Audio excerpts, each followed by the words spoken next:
All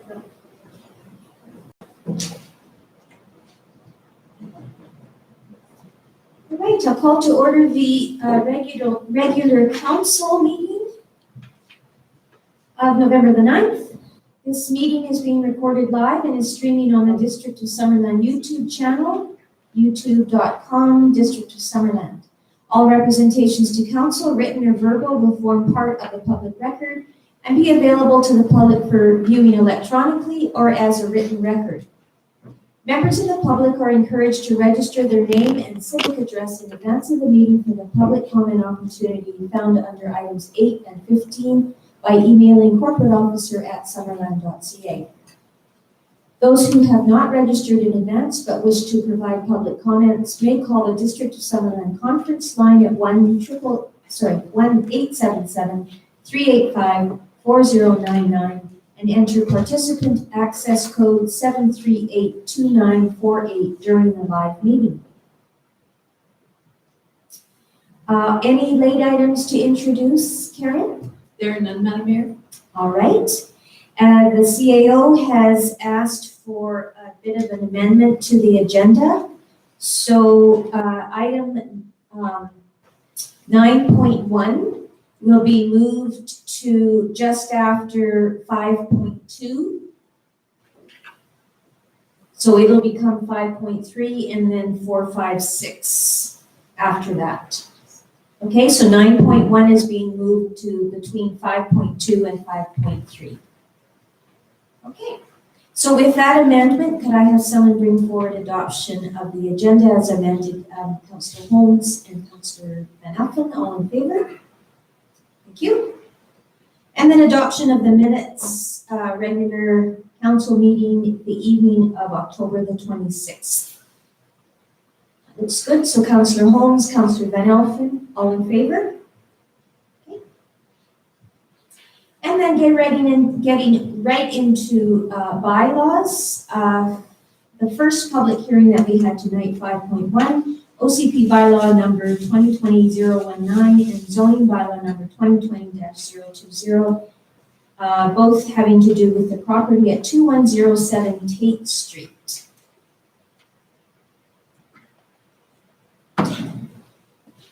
Okay, so any questions of staff, council? Councillor Holmes. Yes, thank you. In the staff report, it says a number of conditions will be applied through the subdivision process, and I'm just wondering what exactly those conditions would be. So normally, when we go through a subdivision process, there would be a number of listed conditions as part of a preliminary layout approval, as an example. It's the first step to achieve within the subdivision process. And for this one, we would look at servicing impacts, potential impacts on Little Avenue, if there's a need for upgrades, and there might be a requirement for the landscaping to delineate 2 lots. That could be a conditional item as well. There'd be a list of conditions that we're looking at. So I think I'm missing specifically. Oh yeah, access. So the ensuring that there's access, which we've already presented to both lots and what the access issues may be. And because it's a bit unique because it's existing in place, it's not a new development per se, it's a change of use. But we would still evaluate the impacts to our sewer system, perhaps going from a multi-use to residential. There might be more or less impacts on current systems. We would all do that through the subdivision process. Just to follow up question then. The applicant spoke of installing security cameras and ensuring the key card access to the parking lot. Would those be conditions, or that would be just? Not normally for a subdivision. Are those any I mean, I guess my question is, how do we hold them up to that to ensure that, that he does what he says he's going to? Yeah. So this is also required to get a development permit for the Trout Creek area. developer, and those type of aesthetic or security constraints can be dealt with through the development process, so it could be a condition of that.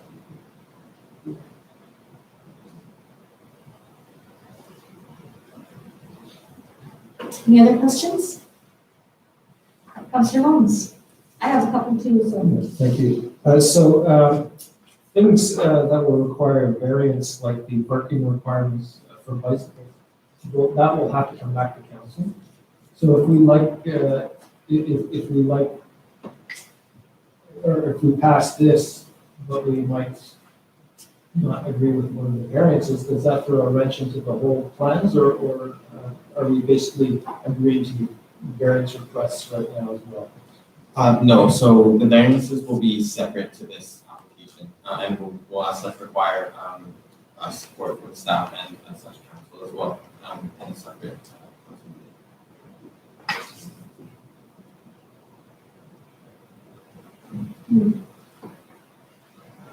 One more, I guess.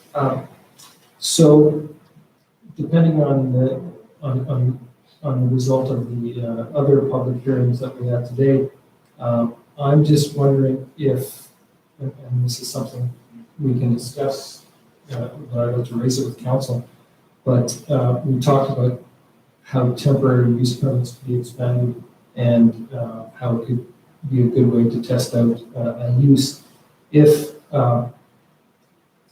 is that something that would be possible in this? You talked about in your staff report that no major alterations to the existing buildings would be taking place, and so would that be, I guess just technically, would that be possible? I think at the staff level, we wouldn't recommend that approach because the change in use would also require a change in occupancy for the building code, which requires substantial renovations to the existing structure in place to bring it up to the residential code for high density residential versus tourist accommodation or occupancy, sorry. A temporary use permit wouldn't give the security to the applicant to go forward with those renovations and put that investment in. If potentially that permit was to get pulled by council at any point in the future. So zoning would be the best approach. So I guess that's what I'm not really clear on, exactly what modifications are required to comply with the code and whether they're major or not. I'm looking at here both things, that they're major, but here's they're not major. So. For sure. So yeah, I'm not 100% certain on exactly what modifications will be taking place. I would direct that question probably to the architect on the project. If you have the background. I don't know, can you ask him?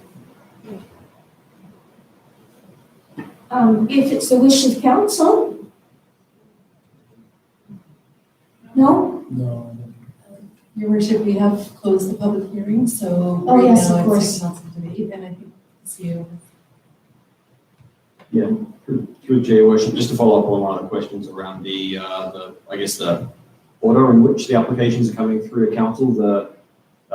There's obviously some costs that will be associated with investing in the building, changing it from a hotel to a residential use. So the first question that council is in front of council to consider is the change in zoning.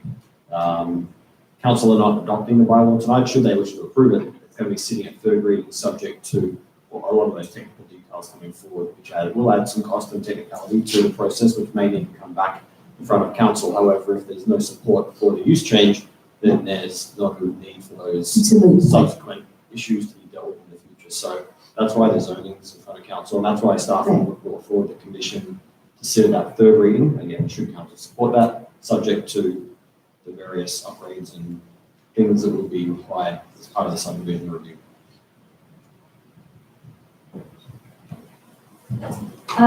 Councillor Carlson and then Councillor Barton.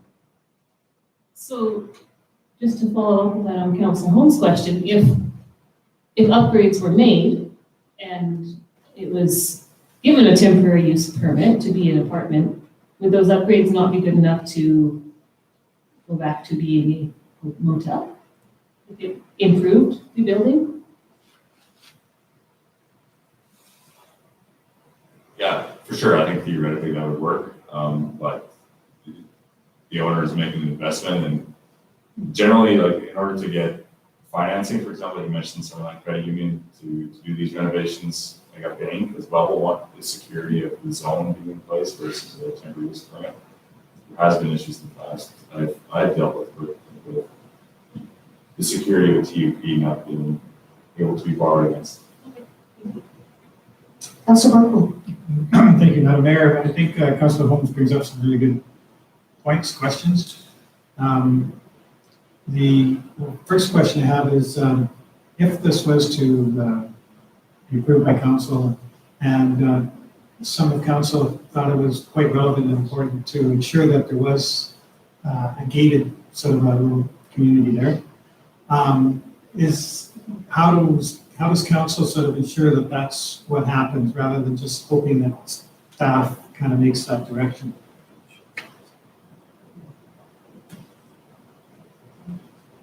Well, like Alex mentioned, we do plan on bringing forward the form and character development permit for the Tropic area and the variance development permit. Council can at that time provide a list of conditions as part of those development permit approvals for the installation of security gates or if you want to review the landscaping. That's where you do get into more detailed, fine-grained look at the proposal from a development permit perspective versus just looking at the use as what we're doing today. So there would be an opportunity for that. So you might say if it was important, we could turn down the development variance first. That's true. And say, come back to us with a gate. So, That type of thing. Yeah. And the other, not a question, but comment, I think it's subjective kind of a deal here, whether renovations are major or minor. I can see that major would be taking out walls, joining two buildings or something. Minor would be when you redo the kitchen inside the units.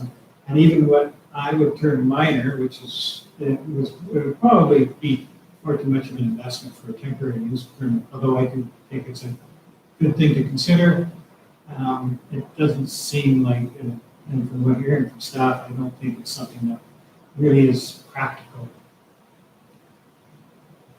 Okay, so is your question related to what is actually before us? So the amendments? Thank you. Okay, good. Question I have is, there was some comments made in the public hearing. Is there a vegetative buffer between, I drove down one street and there's lots of vegetation, large cedar hedges, buffering a building from the residential, but is there a buffer between the ag land and the hotel today? There is. Thank you. Councillor Patton. Thank you, Madam Mayor. To staff, if I may, it was in discussions with Councillor Holmes, you spoke of change of use. If there is a change of use from the motel to apartments, would we be looking at individual unit BCCs? yeah, we would probably review the requirement for DCCs at the subdivision stage, which we have an application for. And we'd have to look historically on property if DCCs have been already paid. We moved to requiring it again, because you can only get payment for DCCs once, the property that's been developed according to the LGA. So if DCCs have already been paid for the previous development on those properties, the hotel use, then we would be able to collect additional DCCs. Thank you. Councillor Van Elfen. Thank you. If somebody could answer this for me. Unfortunately, our Minister of Finance isn't here tonight, but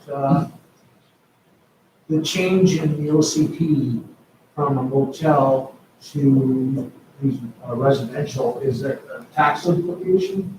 Is it more taxation, less taxation coming into the coffers at City Hall?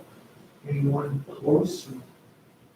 Yeah, through the chair, your worship. So the commercial tax rate for this property is higher than the residential tax rate. So the property would be taxed at a lower tax rate. Again, BC assessment would need to be involved to get that 100% accurate, but likely a reduction based on the commercial rate to a residential rate. Thank you.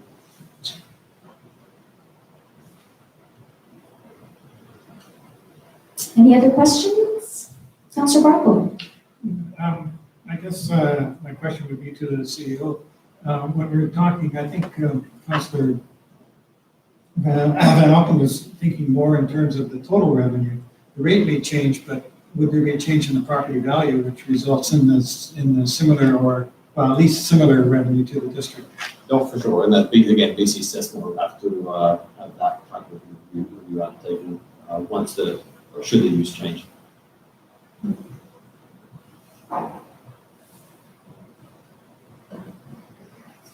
Okay, if there aren't any more questions, could I have somebody bring forward the resolution, please? Councillor Van Alpen? Thank you, Madam Mayor, that the official community plan amendment 2107.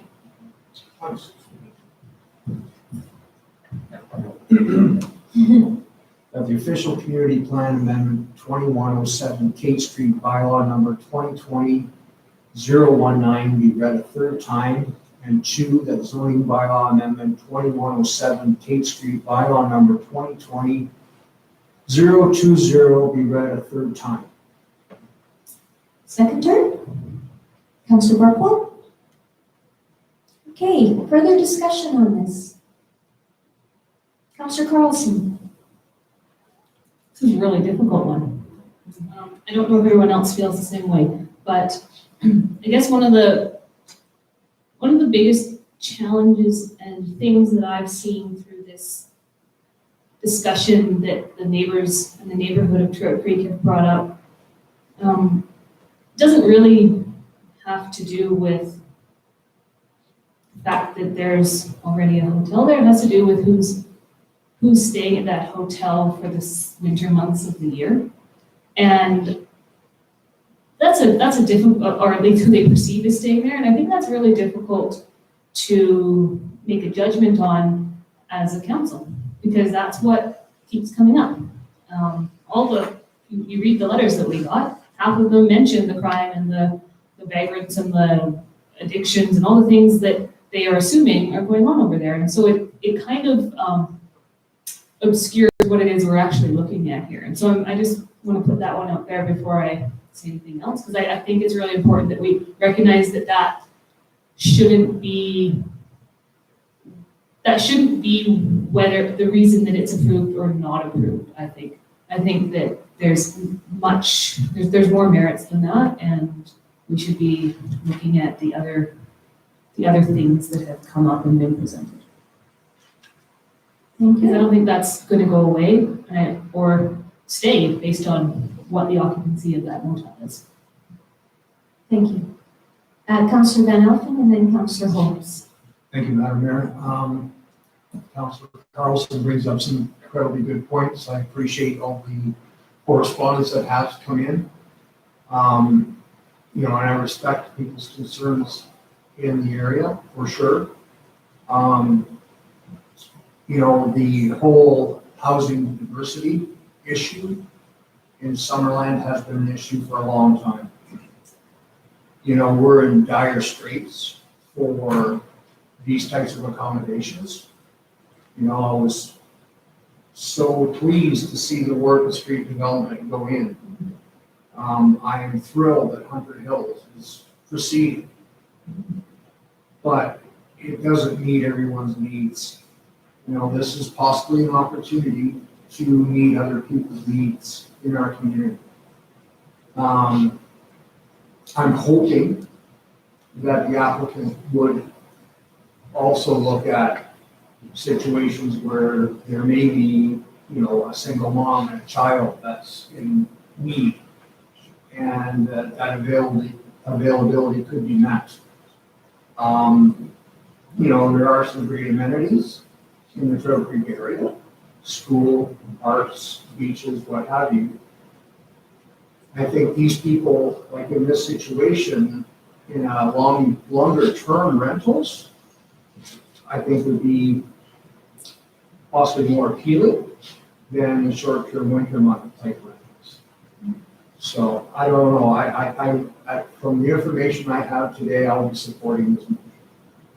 Thank you. Councillor Holmes. Yes, thank you. I do find this a difficult one. I tend to agree with the advisory planning commission that the location is not ideal for high density housing that is it's too far from services. Part of building this sort ought to be closer to downtown core. And if I were to ask myself if this was an application for a brand new build, would we approve it? And I don't know, but I tend to think probably not. And so I'd hate to, it kind of sends a message that, you can build something that is acceptable, like a motel, and then wait 5 or 6 years and then apply to have it zoned.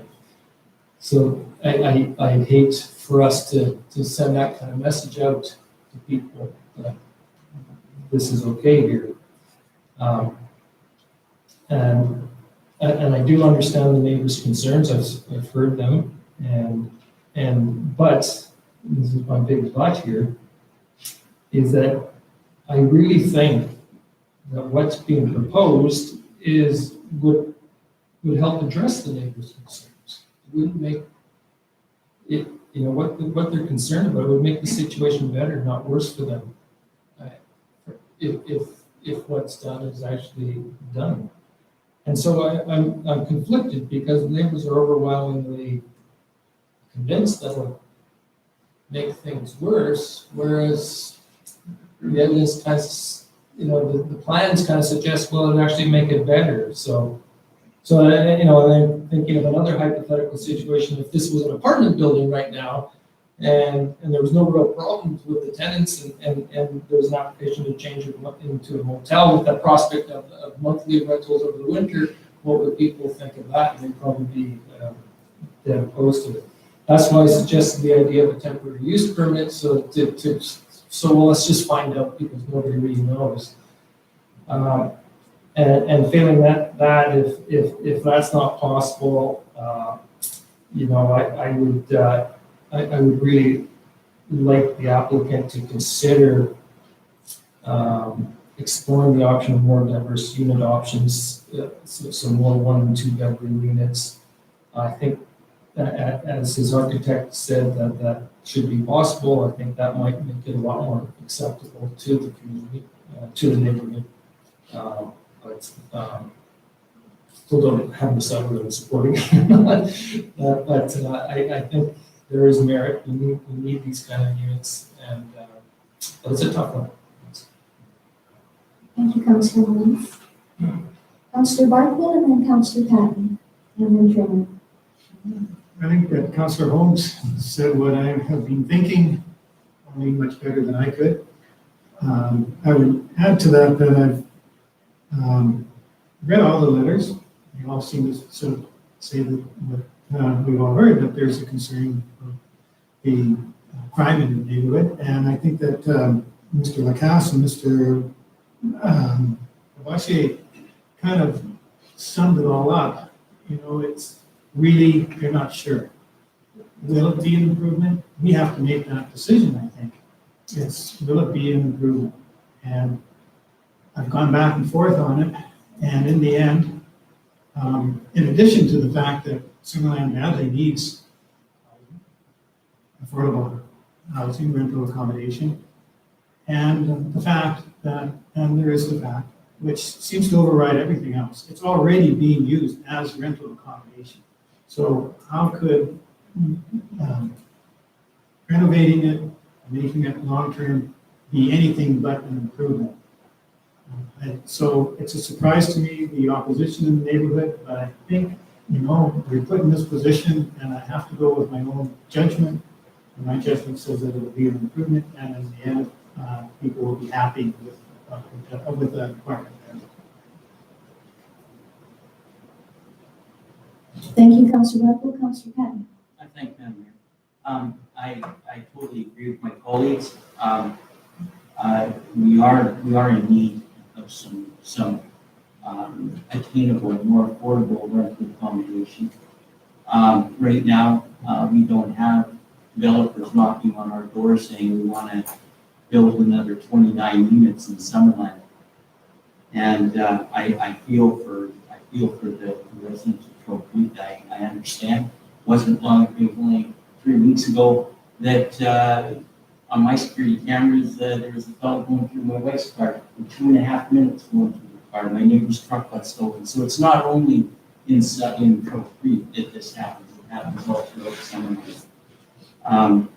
I really would ask the owners, as Councilor Holmes has indicated, to look at a couple of different options, unit options, that could probably be a little bit more palatable to the community if it just wasn't so many studio units, but a combination of 1-2 bedroom units with some studios mixed in there.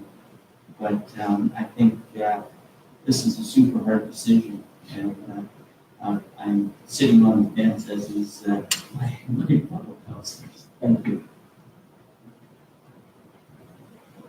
Councilor Trainer. Well, I would say this is, me too, it's a very, very difficult decision. I really appreciate everybody, including the proponents and all of the neighbors, for taking the time to give some thoughtful feedback. It's a tough decision because whichever way we go, someone's going to be unhappy.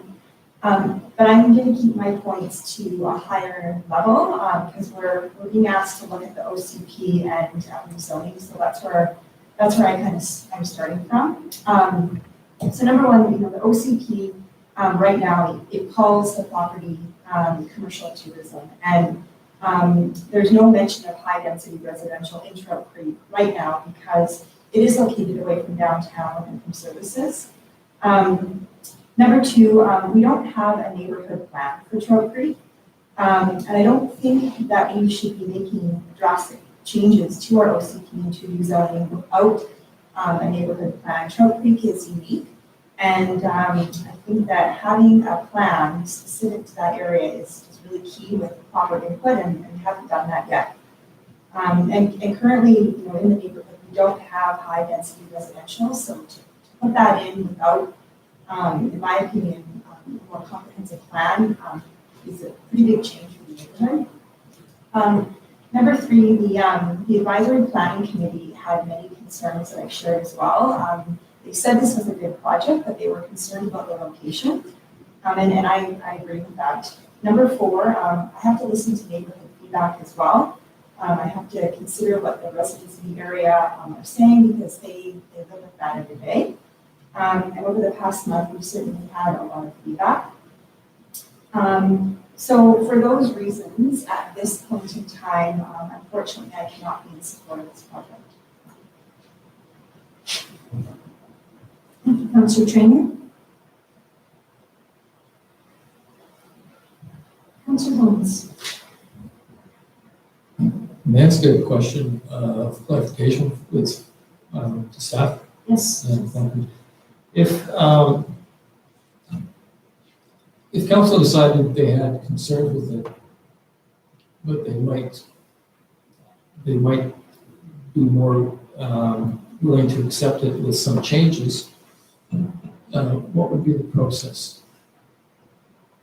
I can take that one. So council has to decide on the amendment bylaws proposed today with the plans that were submitted as part of that amendment process. So the process would be to deny this hearing for this bylaw and to maybe instruct the applicant would provide some feedback as to what were the reasons for the denial so that they can resubmit. They would have to though provide a substantial change from what was originally proposed to resubmit, I think within a year, within their current procedures bylaw. Correct me if I'm wrong. So just to follow up, so would a change in the configuration and number of units be substantial?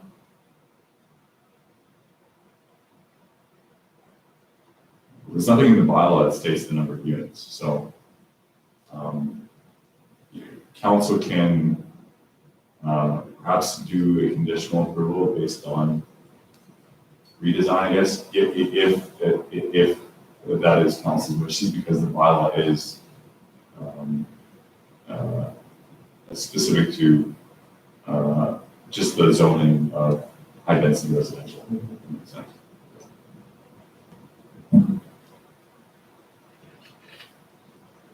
Councillor Van Thank you, Madam Mayor. I don't know if this question goes through our planner, and it's just in response to Councillor Holmes and others at the table. You know, so a business decision, this is a business decision of the applicant to go with studio type apartments. If this zoning went into place and the applicant found out that some of these studio apartments weren't that desirable and you needed to look at more 1 or 2 bedroom type units, is that something that can be done in the future? If the marketplace so demands that? Yeah, I think definitely the zoning would be in place. It may trigger another building permit at the time, but that would be the only thing requirement.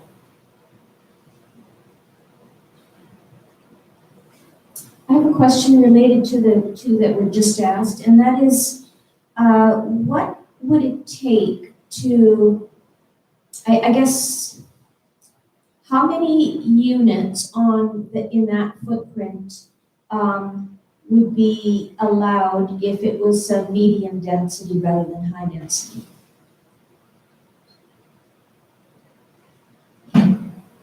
I apologize, I could probably look it up if I have my computer in front of me, but I don't know the density calculations. I can't remember. I remember.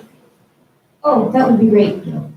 Thanks, Mary. Remember, we knew all of that when we were going through that discussion, but I've forgotten it. Yeah.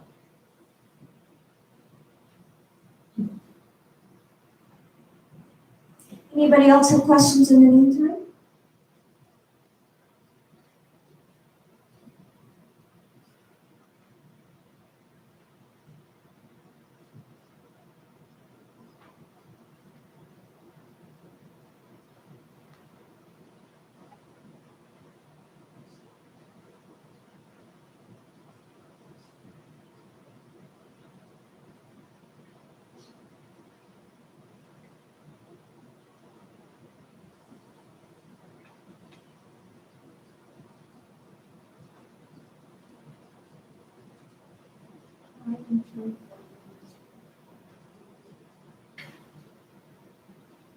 So council can look at that. So medium density residential, I think it's a range between 23 and 60 units per hectare.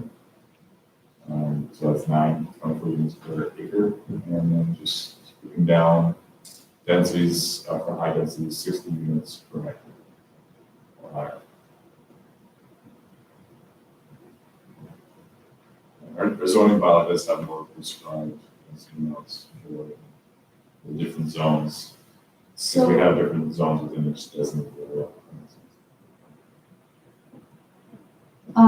So my next question would be,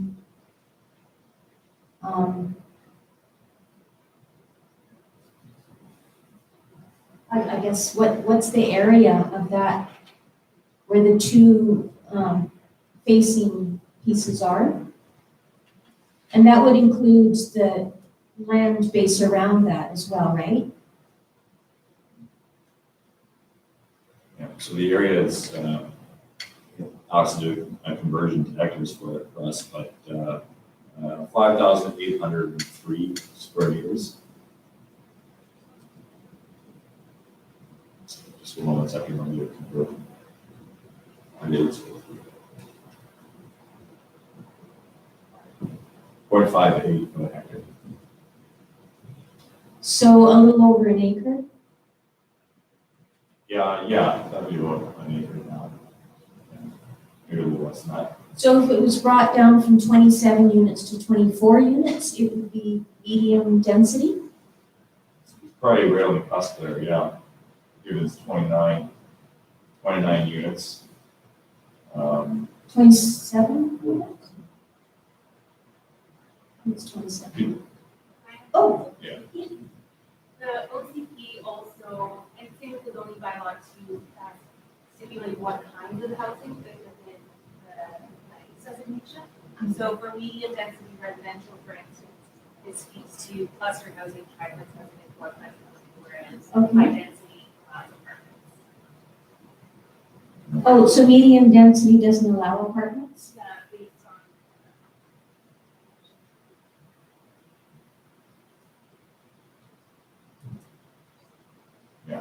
According to the street. Okay. Okay, thank you. So like we've heard from the rest of council tonight, this is really is a tricky one. I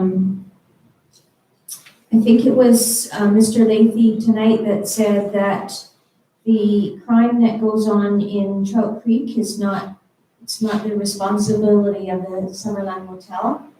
And knowing that there is crime throughout Summerland, throughout the South Okanagan, I would tend to agree that that's a totally accurate statement. The acting CAO and I are going to a mayor's roundtable on policing and crime at the beginning of December. Which reminds me, I haven't given you a date yet, but so that is something that we are looking at. I like Councillor Holmes raising the possibility of converting some of the studios to 1 or maybe even 2-bedroom units. I'll have to say, when I moved to Vancouver, North Vancouver, I lived in a studio apartment.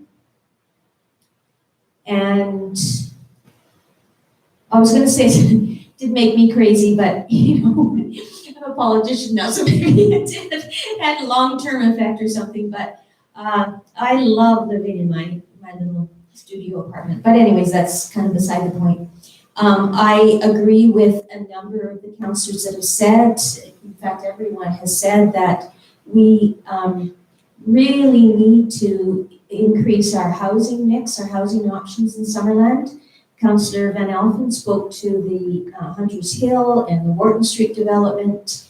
We have new units going in elsewhere in Trout Creek and across from the Summerland Middle School. Those ones are completed and fully subscribed, and there are some truly affordable housing with, you know, agencies going on in Summerland as well. I think that given that we've heard from the Lathys tonight that these are going to be, there was the reassurance that they will be self-contained units, shared laundry, common laundry, but that's common in apartment buildings. And that, you know, they'll have their own living space, and it will be secured parking. We understand that there'll be some variances coming up, but we can deal with them at a later time if we need to. Having lived in Trout Creek before, I certainly understand the sensitivities of the people that are living there, especially maybe over the last 10 years or so. There's been considerable development in Trout Creek, some of it not as aesthetically pleasing as we would necessarily like. But having said all of that, I think that the change to the bylaw, the zoning, and the change to the OCP bears a fair bit of merit, and I think I will be voting in favor of this later tonight. Councillor Carlson. Thank you. So one of the things about changing zoning is that once it's changed, putting it back to the way it was, which is why we talk about temporary use permit, isn't very easy. And I guess the concern I have, the reason I don't think I can support this right now is because although I believe what the current owner says and I see the value in what they are trying to do, that doesn't mean that that will continue or that the people who perhaps purchase this in the future are going to have that same standard of care and neighborhood respect. And understanding that in the Trout Creek area, there are no high-density residential developments. And as Councillor Trainer pointed out quite eloquently, there is no neighborhood plan for Trout Creek. And so I think those things are all really important to consider. And I also think it's important to consider that Summerland doesn't have a lot of motel or hotel stock, especially if you compare us to our neighbors north and south. We don't see big applications for larger motels or hotels coming to our area. And I don't know why that is, but I don't think that Trout Creek or Summerland is any less desirable to stay as a tourist location than Penticton might be. And so I do think that keeping it as it is, and then having a bigger conversation about what that neighborhood is going to look like is really important. Councillor Barco? For whatever the reason, Summerland doesn't have a lot of hotels, or maybe we do. We've got the Lakeside Hotel, a beautiful hotel in Summerland, where other hotels that have existed longer, like the Summerland Motel, have declined. It's the market that determines this, not Summerland Council saying, we think we should have more hotels. It's not because there isn't the land available for zoning that we don't have hotels. So I think we have to respect what the market tells us. And also the market tells us that in Trout Creek, you got beautiful, expensive homes, but they're not going to be along the highway. So close to the highway is probably where you're going to find your affordable housing, and that's what this looks like to me.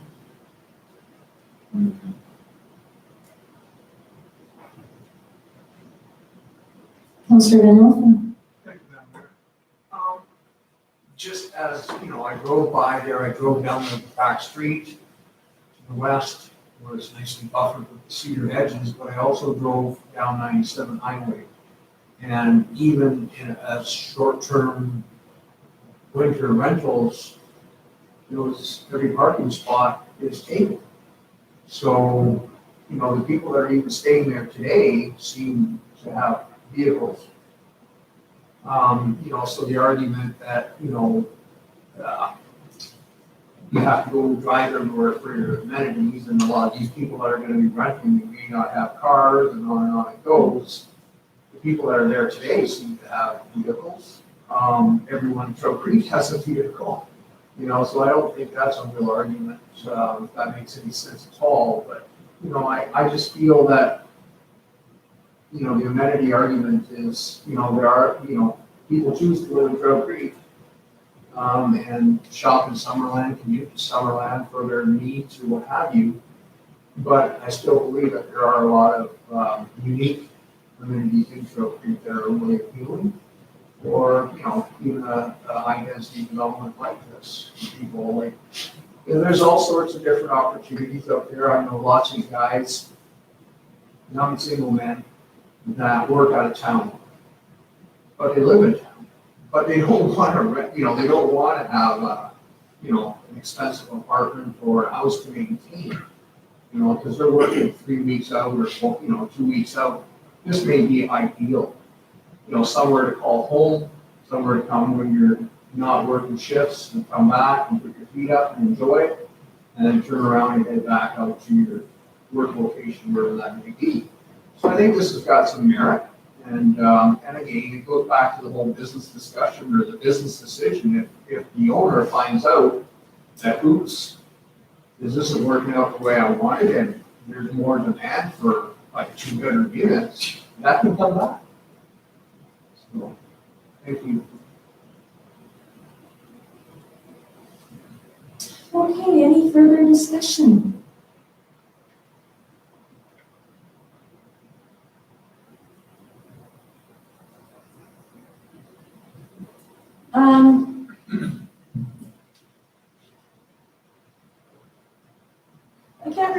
this is actually on the floor or not yet. Yes, it is, good. So, the discussion, that's good. Okay, so are we ready then to call question? Okay, I will do so. All in favor? Opposed? So that is carried.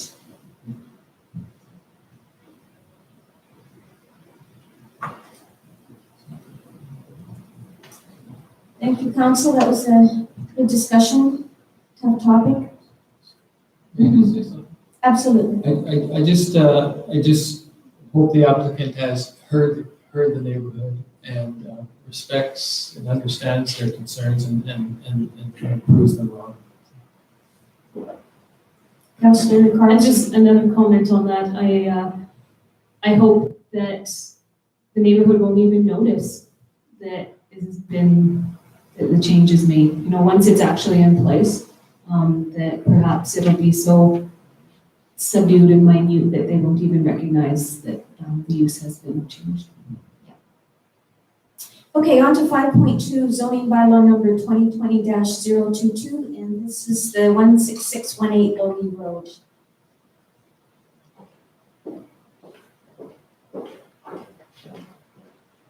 So we've had the presentation already. Any further questions of staff for clarification? Councillor Van. If not, Madam Mayor, I'd like to put a motion on the floor. That zoning bylaw amendment 16618 Logie Road bylaw number 2020-022 be read a third time and be adopted. And that's seconded by Councillor Trainer. Sorry, That's okay. I read it mine. Any further discussion on this one? All those in favor? Okay, none opposed. Thank you. That carries. I forgot to, you may have seen, Councillor Carlson and Councillor Trainer were opposed to the previous one. Okay, thank you. Okay, now we're going into 9.1, which is a development variance permit, 4993 Weldon Avenue. Is this Alex or is, It's Alex, and he'll be here, Oh. he's just getting the front one. okay.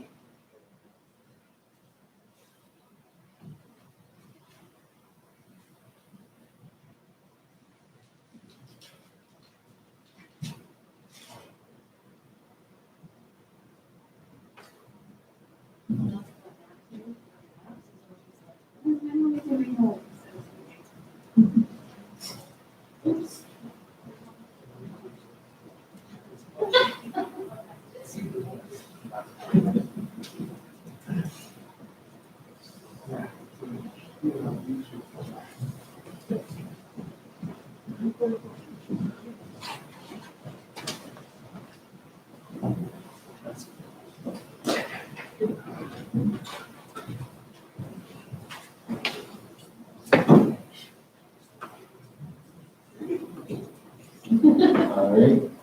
So the district has received an application for variance in order to facilitate the construction of an in-ground pool at 4993 Weldon Avenue. The requested variance is to section 10.3.5A, which prescribes the maximum allowable lot coverage. The applicant is requesting a variance from 40% to 41%. In the OCP, the future land use designation for the subject property is low-density residential, and it is zoned RSC2 residential large lot. These land uses are consistent with the neighboring properties. Zoning bylaw section 10.3.5A limits the amount of lot coverage on the subject property to 40%. The existing dwelling has a coverage of 37%. The proposed 360 square foot pool puts the applicants over the allowable coverage by just 1%. The purpose of limiting lot coverage is to establish building massing and to limit impermeable surfaces on the lot to accommodate stormwater infiltration. The applicant has provided a rationale that due to the various medical reasons and age, a swimming pool provides for fitness and therapy opportunities necessary for the continued high quality of life. Staff has recommended approval of the proposed lot coverage variance as the small increase is not anticipated to have any impact on the character of the surrounding neighborhood or on stormwater infiltration at the site. Thank you.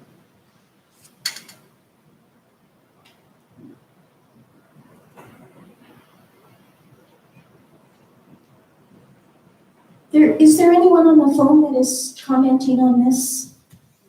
No, okay, and I don't see anyone else, so. Staff, that's not staff, council, Thank you, Madam Mayor.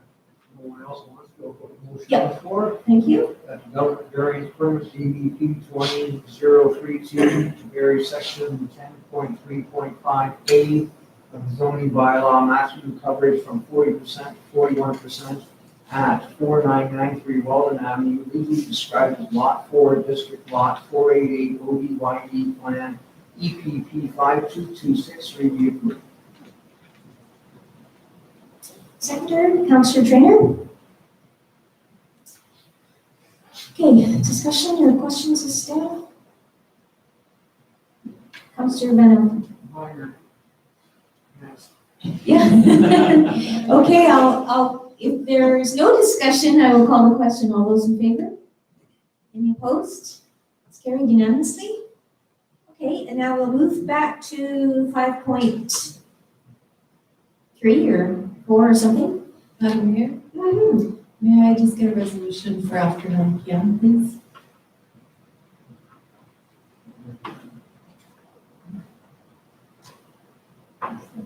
Oh, that's right, it's 3 hours, we started at 6. Thank you, I was just checking that, I thought, oh, good, we've got another 45 minutes. So could I, thank you, Councillor Holmes and Councillor Carlson, all those in favor? Thank you. Thank you, Karen. OCP bylaw number 2020-024, hazardous areas, a 30% slope amendment.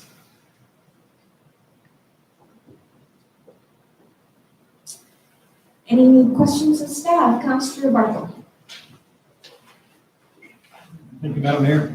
I was just wondering, when the last DVP, it was over 40% was the maximum lot coverage. If you're building on a lot that has half the lot, say 30% slope, does that 30%, is that included in your total area available for lot coverage? Yes, it's included, the entire lot. The entire lot is included. Okay, and that's for all zones and. It's like, yeah. Councillor Van Alphen. Madam Mayor, I appreciate this amendment coming forward. I think it's, long overdue. I'm grateful for the creative thinking here, of our staff to look at these 30% slope areas that, we weren't utilizing in the past. We have a lot of constraints in our community with agricultural lands and stuff, and these 30% areas, if the geotech says it can be built on, I think it's an opportunity for the community and to look at some more housing stock. Thank you. Anybody care to bring this forward then? Councillor Van Alphen, Councillor Holmes, thank you. So this is third reading and adoption. Madam Mayor, may I Yes. just interject and mention that we are going to do just a slight amendment before giving it third reading, if that's okay. And Okay, really, it's just to change the numbering. So 4 bullets that are under 11.3.1.2 on the amending bylaw will be numbered 1 through 4, so very minor. okay. So as amended then? Okay. Thank you, and Councillor Holmes, you're good with that, okay? Any further discussion? All in favor? It's passed unanimously. On to 5.5. Zoning bylaw number 2020-025, administrative and modernization amendments. Councillor Patton? Thank you, Madam Mayor. In regards to Ms. McDonald, which she did brought up, I think she brought up some very good points. And I'm not sure if it's too late, but I'm wondering if staff can take into account, what she was speaking of, where, farm products. gate, yes. Yes, yes. I think that it was very, I think it's something that the community needs, and it's something that's probably talked about a lot, but never made it this far. And I would need to have Ms. McDonald come and speak to us, then we turn a blind ear to what she had to say. So Yeah. I'm not sure if staff can do any amendments, or if we have to, but I'll leave it with you. Sure. Our recommendation, we recognize that it's an issue within our current zoning bylaw. The proposed farmer that wants to go forward with building a fruit stand, we are concerned about the fact that it doesn't conform to zoning right now. So we were hoping to initiate a separate text amendment process, but because this has been already put through consultation for the intended bylaw that's brought forward on council today, we're recommending that you adopt this bylaw, then we'll come forward with a simple text amendment in the near future to deal with the fruit stand issue. If that's because it's gone through the whole public, through the correct. public one? Yeah, Karen can jump in if she wants. Thank you, Madam Mayor. We did have this discussion earlier, and definitely because the bylaw is presented and considered at a public hearing, it's been out in the public and councils had a chance to review it, and that's what we're discussing this evening. I think even the confusion around what the wording might look like, so I do think it's better for staff to bring this back to council, probably sooner than later, but then it can go through the whole process. Okay, Councillor Carlson. She also mentioned something about packing houses as well as fruit stands. Does it mean that any farmer who's currently selling products roadside or through a fruit stand is actually in contravention to our bylaw? Or if anyone that has a packing house, is that might be a bigger problem than we think? No, you're right. These are issues that are historical, I think, in the zoning bylaw that I think we're just not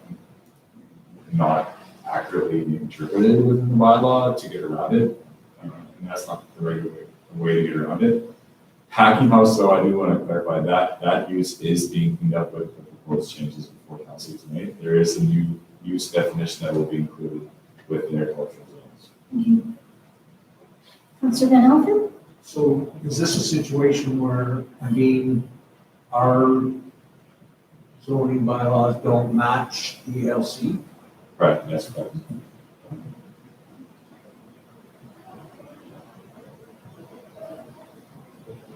Councillor Trainer? I just want a clarification about the setbacks for agricultural land. So it's going from 30 meters to 50, is that agricultural land against agricultural land or against residential or both?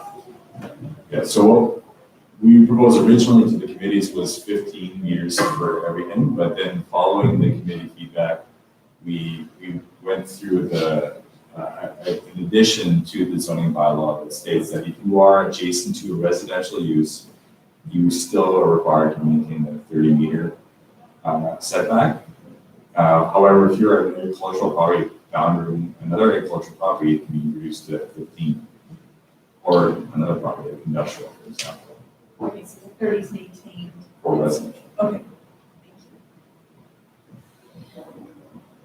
Was that not another thing that Denise brought up, though? Is that the setback between farm use and farm use, that she has a concern? She gave the example of erosion and movement of soil.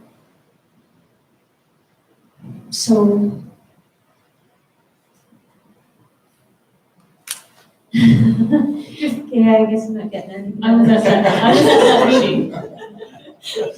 The Ag Advisory Committee, they certainly weren't all in favor and happy to see that that it would be changed from 30 down to 15. But the Ministry of Agriculture was kind of like, you guys should have done this a long time ago, and actually it should be even less for some circumstances. And I know that there's resistance within the agricultural community to see this change. And we'll probably hear more from it over the next couple of weeks and months as people understand this change has happened.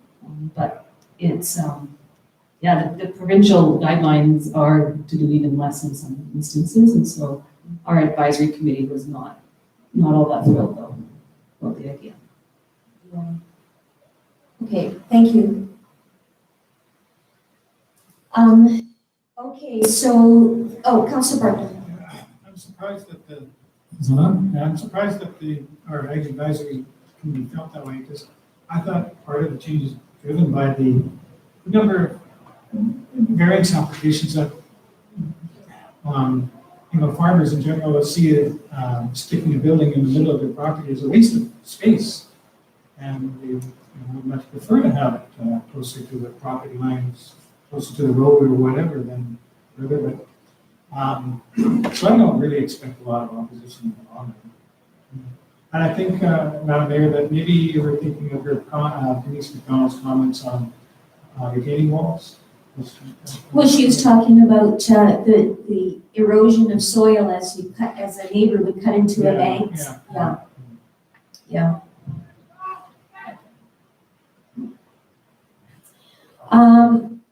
Councilor Holmes. Yeah, thank you. And just to confirm that cannabis remains at 30 meters? I believe it's subject to the same as any other of the intensive uses, which would be 15 meters for property adjacent to other agricultural properties, but 30 meters for residential.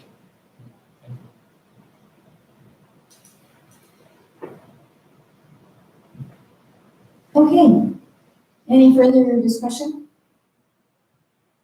So we'll be getting a text amendment sometime in the next. We'll try to fast track that one. Okay. All of those in favor? And any opposed? That's carried unanimously. On to 5.6, development application procedures bylaw number 2020-26 and OCP bylaw number 2020-027, development application procedures. Any questions? Councillor Patton. Thank you, Madam Mayor. This is going to cut down process times for our citizens in the application process. In 2.9 in incomplete applications, it states if the Development Services Department staff determines that the application is incomplete. That is a scary sentence because that implies that it is on a whim, and we're trying to move away from red tape, yet that one sentence there is kind of scary. Mm-hmm. And I know I brought it up with Anthony at the advisory committee meetings, but with what we're doing here to try and speed up process, I would hate to see us stall the process based on not having the, I don't know how I can express it, but just on a feeling of a staff member saying, oh, well, now you need this, because everybody around the table has heard from the community in where this has happened in the past, so. If I can respond to that, I think one thing that will help is to create some consistency and create a process as to how we deal with an application that we deem to be incomplete. So the Local Government Act has stuff laid out within the development approval information section of the LJ. We're required by bylaw to have this section within one of our bylaws, which is part of the development application procedures bylaw. So it requires us to list out to the applicant what items are deemed by us to be the incomplete items and provide them a timeline to complete or provide those items back to us at the staff level. Within the bylaw that's being proposed and before you today, there is a process of reconsideration of those items. So if there's any concerns from the applicant that the studies, let's say that we're requiring for an application are too onerous, they're going to cost too much, or they're not needed, or perhaps there's a historical study somewhere down the file that they can utilize, they don't need to do it again.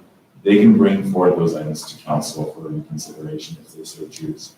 So the applicant always has the opportunity to appeal the decision of the development officer, which would be me in that role, up to council. And it would be listed out through a formal letter of what's required to the applicant. So I think we just need to get a more consistent process to what is required, provide that letter out to the applicant so there's clarity on both the applicant side and the district side as to what those requirements are. And then they can appeal it if they so choose to council. Excellent, thank you. Any other questions? I have someone bring forward the recommendations. Councillor Van Alphen? As presented, Madam Mayor. Thank you. And Councillor Barkley, you're seconding?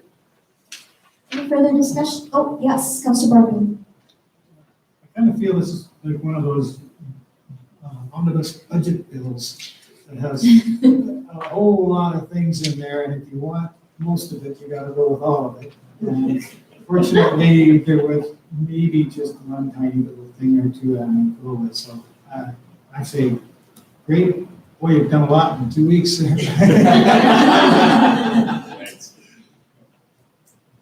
Shame on you, Brad. You can't take credit for all that work. After they did it all. Okay, I'll call the question. All those in favor? Any opposed? Carries unanimously. This is very bizarre to be reading my mayor's report at the end of the meeting, but that's okay. Here we go. So I begin tonight by congratulating Dan Ashton on his success at being re-elected as MLA in the Penticton riding. Thank you to Dan, Ted Shoemaker, and Keith McIntyre for putting their names forward for their respective parties. Although I was hoping to be in a position to serve Summerland and surrounding communities in a different capacity, I'm very pleased to be taking up my duties and responsibilities again as the mayor's role. Thank you to Councillors Carlson and Holmes for stepping in as acting mayor during my leave of absence. So thank you, you two. On October the 29th, I was honored to be invited to attend a special assembly at Giants Head School to celebrate the school's new logo. It depicts a story about Giants Head Mountain that tells of determination and overcoming adversity, as told by Anona Campi, who's with the Penticton Indian Band. And she has been working with the school to further cultural understandings. We heard the story while we were there. It's pretty cool. After the ceremony, I had a brief discussion with newly elected Penticton Indian Band Chief Craig Gabriel, and he is very interested in resuming efforts to strengthen our relationships between the two councils in the new year. December 7th, I think they elect their new council. Because of the pandemic, this year's Remembrance Day service will look quite different. Much like Canada Day, we are unable to have a large gathering in Memorial Park. An invitation-only ceremony will be recorded and posted on the Summerland Legion website. And I think, yes, you're doing that. On Wednesday morning, though, please pause to remember those who died fighting for our freedoms, and remember that you are also invited to place your poppy on the cenotaph at any time on November 11th.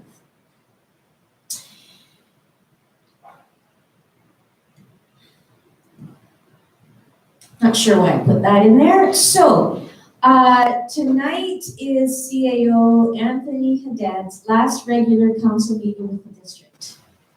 Anthony continued to work on council priorities and worked diligently to strengthen relationships between Municipal Hall and the community that we serve. He also built mutual respect and trust amongst staff and encouraged confidence in their skills and abilities. Certainly, the pandemic added new challenges this year, but Anthony took everything in stride and stayed calm, cool, and collected, and upbeat. On a personal note, Anthony, thank you for your support and guidance, especially during these last few months. While I am sad to see you go, I understand your decision and hope we have the opportunity to collaborate on community initiatives, so Summerland and Penticton again in the near future. On behalf of council, district staff, and the community of Summerland, we will miss you, Anthony, but we do wish you all the very best in your new position as General Manager of Community Services in the City of Penticton.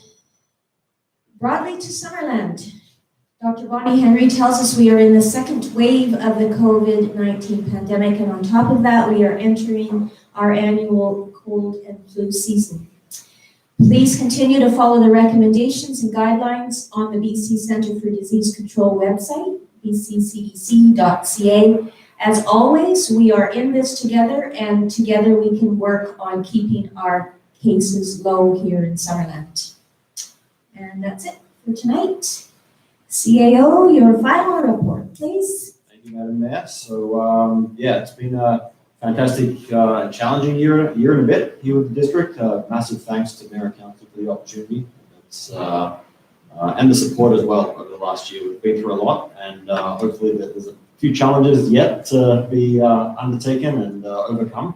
But I have every confidence in Mayor and Council leading the community through those challenges and through some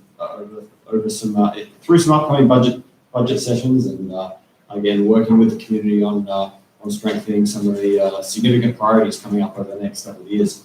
A massive thanks to the senior leadership team. I think we've got a fantastic group of senior leaders here to keep the priorities of council and the community moving forward. So there's certainly a lot of trust that's been built in that group over the last number of years, but over the last year we've been working with them.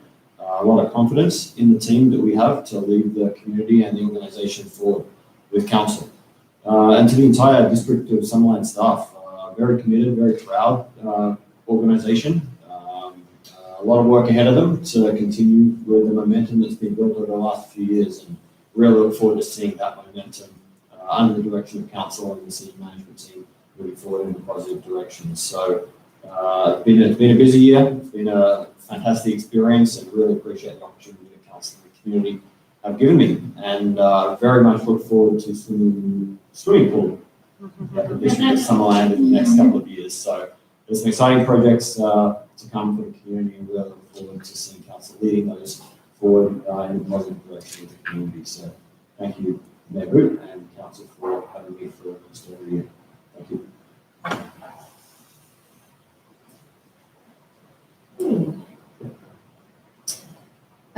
No public comment, I wouldn't think, Karen. Okay. And is there are there any notices of motion that people would like to bring, councillors like to bring forward? All right. So no correspondence, no committee or commission. What did you guys do while I was away? All of the work. It's all done. It's all done, thank you. On to councillor reports. We'll start with you, Councillor Barkle. Nothing to report, but and I hope that Anthony understands it's only because of COVID we're not having a giant going away party for you. Thank you. Councillor Patton? Thank you, Madam Mayor. Nothing to report, but I do wish our CEO, Anthony, good luck in your next phase with the city of Penticton. It was a pleasure when I worked for you, and it was a pleasure that I've worked with you. So I look forward to seeing you again. Councillor Tran? Last week I attended 2 legislative workshops at the RBOS, and it's been really interesting. I'm really enjoying it and kind of just finding my way fitting in. We have more this month as well. We've got one on Thursday and Friday, so it's a really busy month, but it's really interesting and it's been good so far. I also wanted to thank Anthony, and I will miss your accent. I will miss you reading your Australian ways. And And, Bridgerton's gaining a lot, so we're really miss you and thank you for your leadership and I think being so calm, you're always calm and I think we really did that here and you're lots of other things too, but I really appreciate everything you've done for us, so good luck. Councillor Holmes? Yeah, thank you. Just a quick, RDUS update following on what Councilor Trainers just said. Congratulations to Carla Kozakovich from the Armada for being re-elected as chair. Spencer Coyne, the mayor of Princeton, is taking over from me as vice chair. Judy Santos, councilor from Penticton, was elected chair of the regional hospital board. And Susan Kortoff, mayor of Sodas, is the vice chair of the hospital board. So congratulations to them. We had a couple full days of workshops last week. We heard presentations from the provincial ombudsperson and the BC Information and Privacy Commissioner, which were quite informative. And also the people from the Sterile Insect Release Program talked about the proposed changes to a tax proportionate method that's between all the participating regional districts, which if it goes through will affect us a little bit. And there were some interesting discussions around the table regarding budget policies and the allocation of overheads, as well as physician recruitment, whether the RDS wanted to contribute financially to the establishment of primary care units. So similar to the discussions that we might have to have ourselves here. So this Thursday, RDS continues with strategic planning. On Friday, we start the budget deliberations, which is quite a long process, but that starts on Friday. And I'd also like to thank Anthony for your service to the district, and we'll always see you. Thank you, Councillor Holmes. Councillor Carlson? Well, nobody's mentioned it yet, but I think we should also be thanking our neighbors to the south for voting in record numbers last week. It's really the feeling that you get when you know that things might be okay is it's a nice feeling. So I think democracy in action is really, really fun to watch. And I think people need to recognize that COVID is real and there's a lot of lies out there. And so I hope that we can continue to dissuade people from believing the wrong things. And I think even locally, it's really important. If you get confronted at the grocery store, as I was a couple weeks ago by a local man, he berated me for putting a mask on my child. It's like, whoa, this is real in our town. So yeah, COVID is real, and we should continue to be very vigilant. I hope we can continue to have these in-person meetings, but I guess we'll see what happens over the next little while. I've been going to the facilities in Summerland, the rec facilities, and some people take it very seriously and some people don't. And I just want to remind people to do it properly, staff as well as patrons using the swimming pool and the fitness room. They really need to do everything they can to stop this from shutting us all down again. So I just think that's an important reminder for people. And I will also say thank you. And maybe now that we're no longer your employer, we can play some footy or be friends on Facebook or something. So good luck. Yeah. You never left footy yet. Oh, you don't. Thank you, Madam Mayor. First of all, I'd just like to congratulate Grandpa Patton on his new addition of his granddaughter, Chloe. Congratulations. I'd just like to emphasize or add to what Councilor Carlson I do. I hit the gym 3 days a week, 7 o'clock in the morning, Monday, Wednesdays, and Fridays, and there's up to 12 people allowed in the gym at any given time. At that time, and I've been really quite impressed with the patrons. Everybody has a bottle of disinfectant and they wipe the machines down prior to use, they wipe the machines down after their use, and then the next person wipes it down again. And it's a sign of the times, and I'm grateful that people are taking this seriously because I have family in Ontario and it's not good. And there's small communities there like us in Summerland and smaller, and COVID's hitting them. So it's not like, well, it's in the Fraser Valley or it's in Vancouver. It's all around us and it can hit us hard if we're not careful, or being diligent. I too would like to thank Anthony. You've been a great influence on me. You've given me that calming, effect. Pretty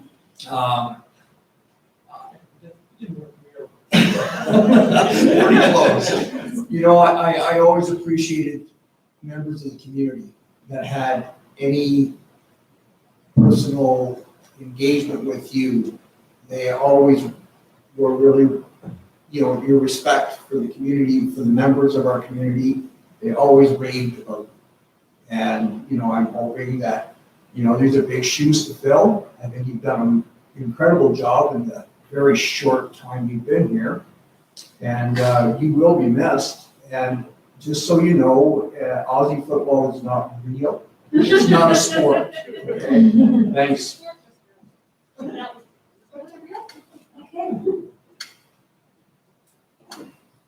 So I will.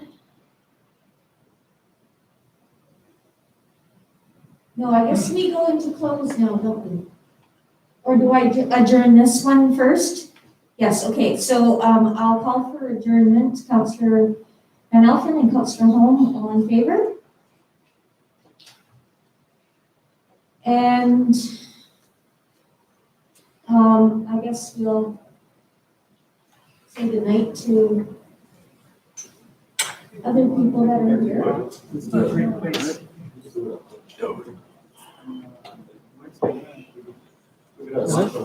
guy had a t-shirt on that said,